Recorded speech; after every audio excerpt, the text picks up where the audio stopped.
Good morning dear students. ये आपकी class 10th की क्लास है और सब्जेक्ट बायोलॉजी और लेसन 1 का ही एक टॉपिक है। टॉपिक का नाम है लीवर। हिंदी में इसे कहते हैं यकृत या जिगर या कलेजा।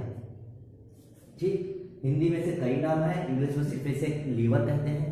तो वीडियो शुरू करने से पहले जो हमारे चैनल पर नए हैं वो इस चैनल को सब्सक्राइब कर लें और बेल आइकन को दबा लें ताकि जो है उन्हें वीडियो समय से पहुंचते रहे।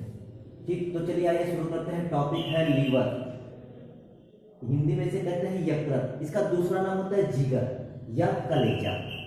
ठीक, तो आपके सामने ये फिगर बना हुआ है, तो सबसे पहले जो स्टूडेंट्स हैं वो फिगर बनाएंगे। फिगर इंपॉर्टेंट है, इसमें फिगर को बना लेंगे। ठीक, तो अब हम जानेंगे कि क्या होता है लीवर। तो सबसे पहले हम आपको बता दें, लीवर हमारे शरीर का बहुत ही महत्वपूर्ण अंग है। सबसे ज्यादा इंपॉर्टेंट अगर कोई चीज है शरीर का तो लीवर है। तो अब लीवर की स्ट्रक्चर देख लेते हैं, क्या क्या है लीवर की स्ट्रक्चर में। तो देखिए, जो लीवर होता है वो 2 पिंडों में बटा होता है। एक देख रहे होंगे आप, ये बड़ा पिंड है और ये एक छोटा पिंड है। तो जो बड़ा पिंड है उसे बोलते हैं मेन राइट लोब। ठीक, मेन राइट लोब, मुख्य दायां पिंड। ठीक, इसी प्रकार से जो छोटा पिंड है उसे बोलते हैं लेफ्ट लोब। ठीक, बायां पिंड। ये जो दोनों पिंड है, main right lobe and left lobe, ये दोनों एक प्रकार के लिगामेंट्स ठीक, स्नायु, हिंदी में कहते हैं लिगामेंट्स को स्नायु। तो लिगामेंट्स या स्नायुओं के द्वारा जुड़ा होता है और उस लिगामेंट्स का नाम है फैल्सीफॉर्म लिगामेंट्स। ठीक, उस लिगामेंट्स का नाम है फैल्सीफॉर्म लिगामेंट्स। फैल्सीफॉर्म लिगामेंट्स। ठीक, तो और जो लीवर होता है उस लीवर से एक 7 से 10 सेंटीमीटर लंबी नलिका जुड़ी होती है जिसको हम लोग गॉल ब्लैडर, हिंदी में इसे कहते हैं पित्ताशय। पित्ताशय लगा रहता है। ठीक, और इसके नीचे एक बाइल डक्ट होती है। ठीक, बाइल डक्ट होती है। तो ये हमारा स्ट्रक्चर हो गया लीवर का। अब लीवर में लिखेंगे क्या? तो लीवर में सबसे पहले तो हम शुरुआत करेंगे इसके फैक्टों से। सबसे ज्यादा इंपॉर्टेंट है लिखना कि लीवर में क्या क्या लिखेंगे। तो लीवर में सबसे पहले लिखेंगे कि लीवर हमारे शरीर की सबसे बड़ी, मोस्ट इंपॉर्टेंट, लीवर हमारे शरीर की सबसे बड़ी बहिस्रावी, मोस्ट इंपॉर्टेंट, बहिस्रावी, अंतःस्रावी नहीं, बहिस्रावी ग्रंथि होती है।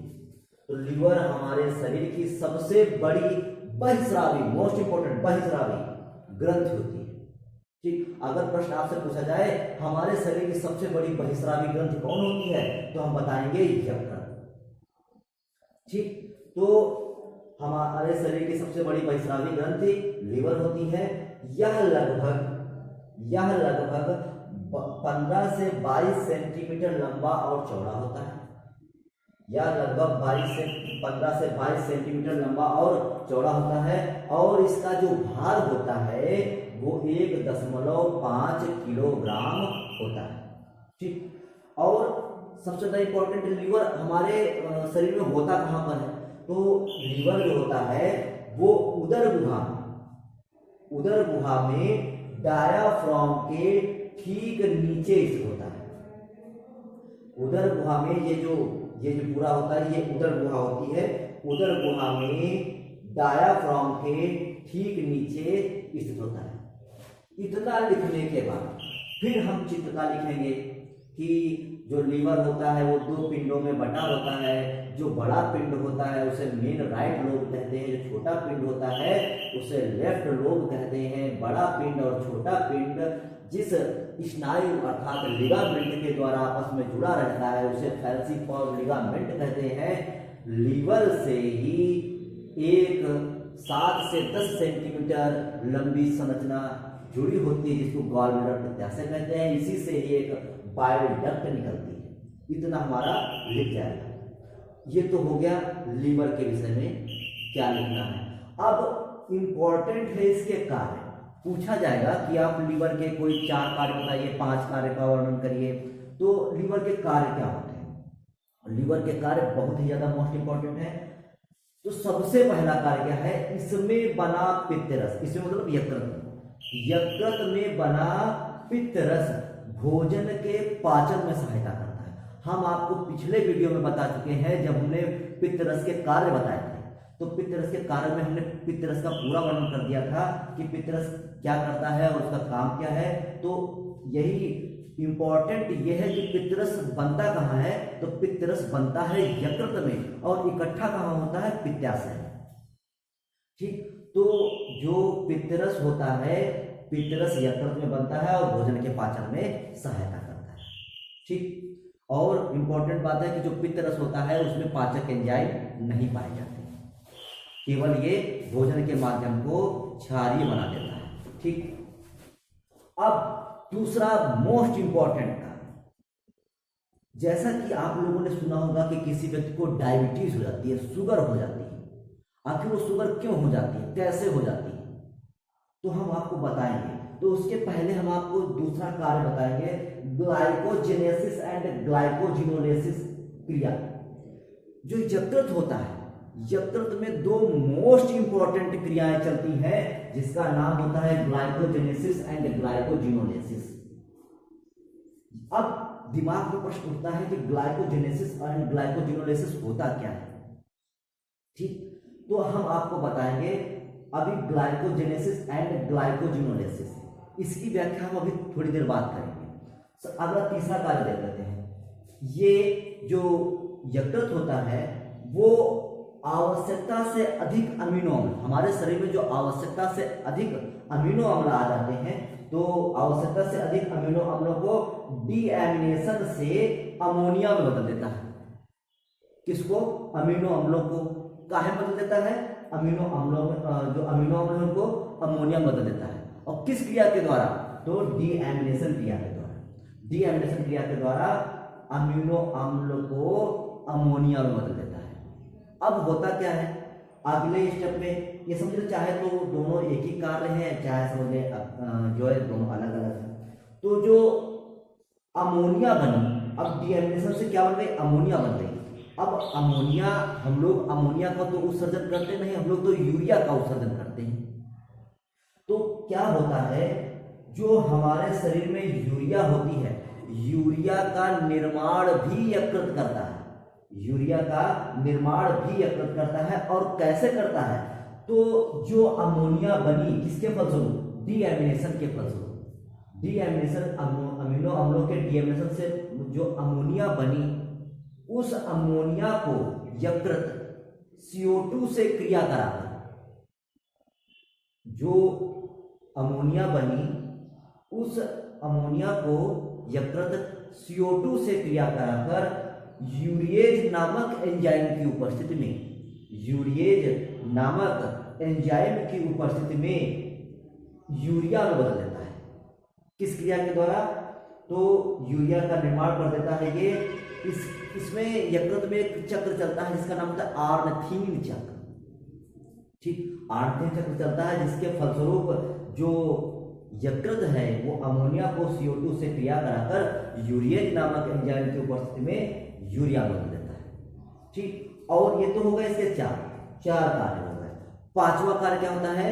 ये जो यकृत होता है उसको आप ऐसे ही नोट कर लेना, सुन के नोट कर लीजिए।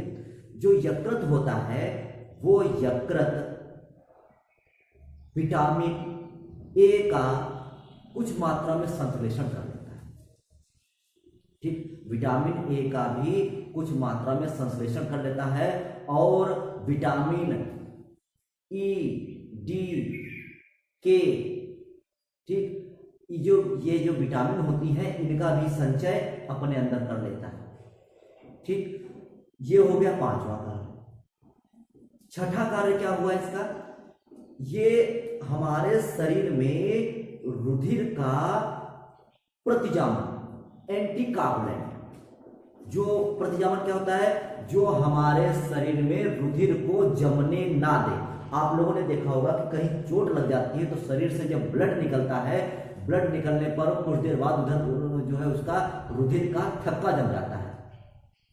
तो जो रुधिर का थक्का जम जाता है तो वो रुधिर का थक्का तो बाहर निकलने पर जम जाता है, लेकिन क्या आपने कभी सोचा है कि वो रुधिर का थक्का हमारे शरीर के अंदर क्यों नहीं जमता, जबकि हमारे शरीर के अंदर जो है सिराओं में, धमनियों में ब्लड बहता रहता है, तो वो रुधिर का थक्का क्यों नहीं जमता?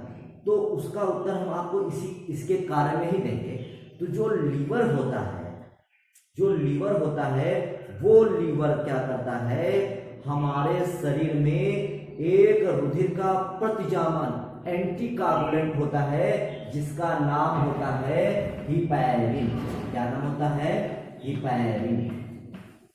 रुधिर का एक प्रतिजामन होता है जिसका नाम होता है हिपैरिन। इस हिपैरिन का भी संश्लेषण करता है। इस हिपैरिन की वजह से ही हमारे शरीर में ब्लड नहीं जमता है। ठीक, तो हमारे शरीर में ब्लड नहीं जमता है इस हिपैरिन की वजह से। तो ये इसके कार्य हो गए। अभी हम आपको बताए थे कि ग्लाइकोजिनोसिस एंड ग्लाइकोजिनोलिसिस जो क्रिया है उसको हम आपको अभी बताएंगे।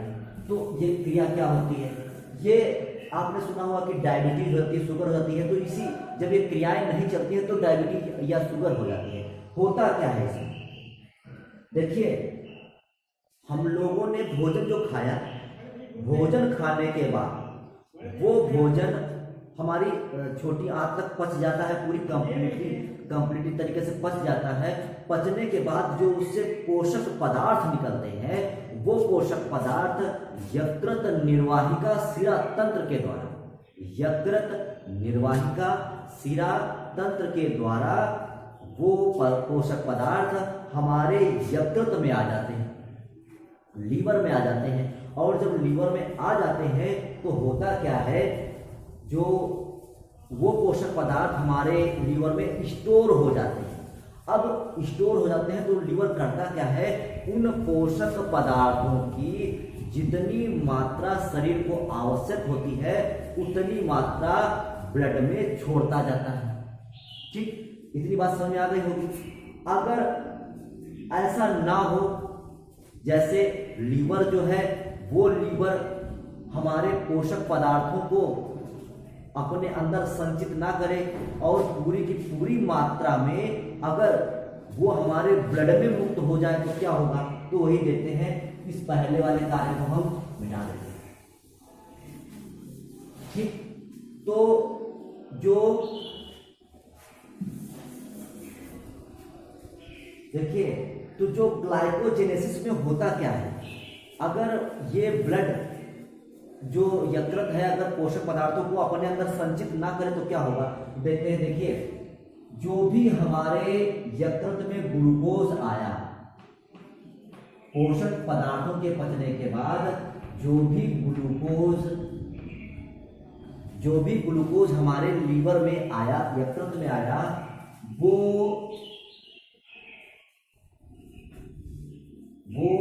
क्या करता है, इंसुलिन हार्मोन,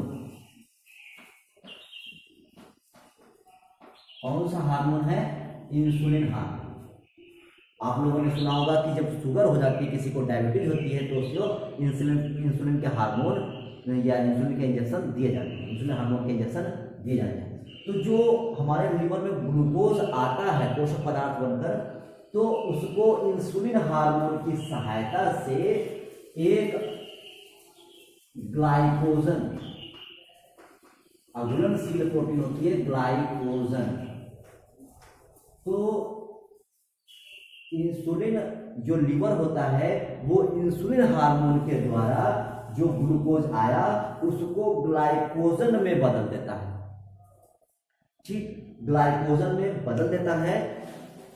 यही क्रिया ग्लाइकोजेनेसिस कहलाती है। ये क्रिया क्या कहलाती है? ग्लाइकोजेनेसिस कहलाती है। मोस्ट इंपॉर्टेंट हो सकता है पूछ दे आपसे कि ग्लाइकोजेनेसिस क्रिया क्या होती है, कहाँ चलती है। तो ग्लाइकोजेनेसिस क्रिया में क्या होता है कि जो लीवर होता है वो ग्लूकोज को इंसुलिन हार्मोन की सहायता से जो है ग्लाइकोजन में बदलता है। यही क्रिया ग्लाइकोजेनेसिस कहलाती है। अब दूसरी क्रिया है ग्लाइकोजिनोलेसिस। अब देखिए, मान लीजिए आपको किसी कारणवश, किसी परिस्थितियों में कुछ समय के लिए भोजन नहीं मिल पाया, तब क्या होगा? मान लीजिए आप कहीं गए और आपको भोजन नहीं प्राप्त हो पाया, जिस समय आपको भूख लगी उस समय भोजन नहीं मिल पाया, तो क्या होगा? तब क्या होता है? तब जब भूख लगती है और भूख लगने के बाद हमारे शरीर में जब भोजन की डिमांड बढ़ती है तो लीवर क्या करता है? तो लीवर, जो हमारे शरीर में ग्लाइकोजन इकट्ठा हो गया है लीवर में, अब भोजन ना मिलने की वजह से वही ग्लाइकोजन जो होगा ग्लूकेगान, कौन सा हार्मोन? ग्लूकेगान हार्मोन की सहायता से, ग्लूकेगान हार्मोन की सहायता से पुनः ग्लूकोज में बदल देगा, पुनः ग्लूकोज में बदल देगा। ये क्रिया आपकी जो है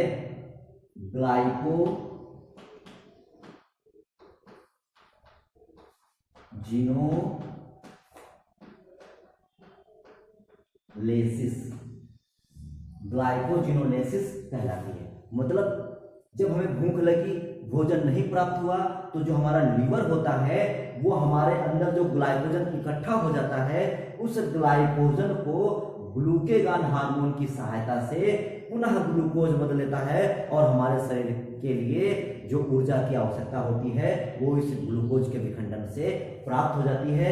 इसी क्रिया को हम ग्लाइकोजिनोलेसिस कहते हैं। तो glycogenesis and glycogenolysis the most important जो क्रियाएं होती हैं लीवर के द्वारा। अगर ये क्रिया नहीं होगी तो इंसान में डायबिटीज, शुगर की बीमारी हो जाएगी। क्यों?